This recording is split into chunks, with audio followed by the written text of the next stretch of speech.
O deyir ki, pislik eləmə. Öz əlinlə özü uçuruma atma. Bax, elədiyin hər bir ədalətsizlik mütləq sənə qayıdacaq. Bundan qorx. Bundan qorx. Bu ayrı bir şeydir. Nə istəyirsən, eləyə bilərsən mesajı vermir.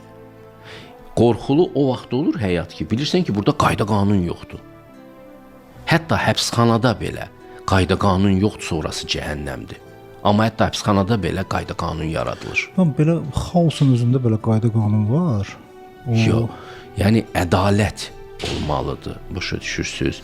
Və insanlar həmişə göylərə baxan o peyğəmbərlər olub, qədim müdriklər olub. Məsələn, İbrahimlər başlarını qaldırıb göyə baxıblar saatlarla. Bura haradır?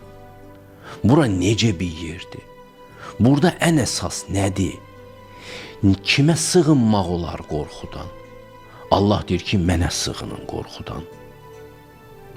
Amma öz şərinizə də sığınıb qorxudan azad ola bilməyəcəksiniz.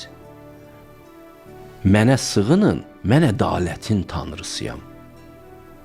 Siz pislik eləsəz... Ədalətsizliyin də tanrısı var. Hə, şeytan ədalətsizliyin tanrısıdır, belə götürsə, əhrimən.